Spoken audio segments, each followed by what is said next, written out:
Hi, this is Sarah Mikesell with the Poultry site, and today we're here with Dr. Chasity Pender. She is a poultry technical manager with dsm-firmenich. Thanks for being with us today, Chasity. Thanks for having me today. It's wonderful to be here. Very good. And Chasity and I are tucked away in the DSM booth, and we're at IPPE in Atlanta, Georgia today. And today, Chasity, we're going to talk about the mycotoxins to start with, but dsm-firmenich has run their mycotoxin survey for 2 decades, right? You guys have a lot of data. So let's talk a little bit about what the 2024 crop has been telling you, and a little bit about your report. Okay. Yeah, this is the longest running, Right. most comprehensive mycotoxin survey out there. We've been doing it since 2004. For this survey, we get samples from all over the country, all of the U.S., all over Canada, and we analyze those samples using LC-MS technology. Okay. And then we put them in our survey. We look at occurrence, occurrence levels, co-occurrence trends, different levels of contamination, and we compare those to previous years and what we've seen. So this year, what we've been seeing so far, it's still early in the season, is in terms of occurrence, we're seeing fumonisin and B-trichothecenes, predominantly dioxin-and-valinol, kind of taking the lead, with fumonisin coming in at third place. But if you look at their contamination levels, fumonisin seems to be holding steady, and B-trichothecenes and zearalenone seems to be taking a slow dip or a small dip so far this year. But again, we're really early in the season, so we'll kind of see how that plays out as we get more samples in. Very, very good. And what are some of the key takeaways from the report? So in terms of key takeaways, I would say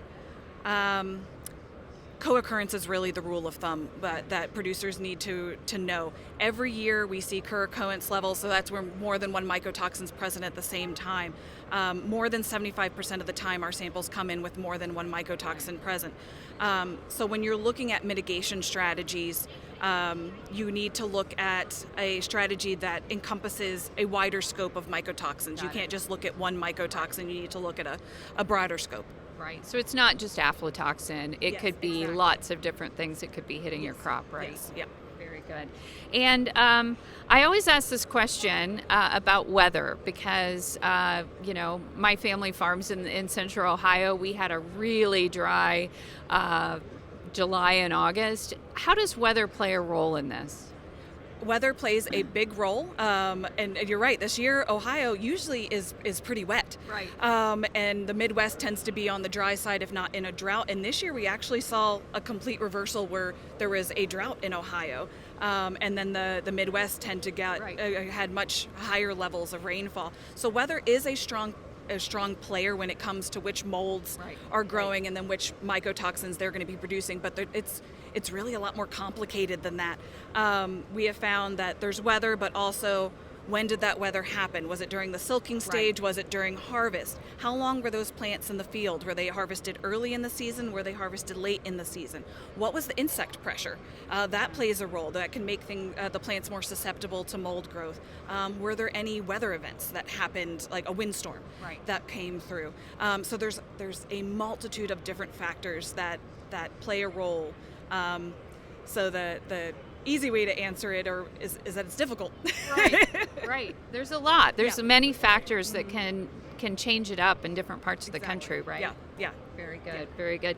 And we always talk about this as kind of how often should producers be testing to know what's happening in their feed, right? In their feed components. Yeah, that's a great question. I like to use our survey as a baseline. It kind of gives you some data of what we're seeing across different states, against different provinces, if we're working in Canada. But really, knowledge is power. The more data you can get, especially with the ingredients and the feed that you are using, that your birds are seeing, to me that's the most valuable data. So the more the better is really what I can say. Monitoring what you're seeing, what your birds are seeing, is to me that's the most important. Right. And what's happening on your farm versus your neighbor's farm could be completely different, right? Yes, exactly. Yeah, we've seen literally differences across the highway in Ohio. Like there the below 70 or below 70, above 70, we've seen completely different mycotoxin patterns. Yeah. Interesting. Very good. Well, hey, Chasity, thank you so much for all the information today. This is really helpful. Yeah, thank you so much for having me. I really appreciate the invitation. Thanks. This is Sarah Mikesell with the Poultry Site.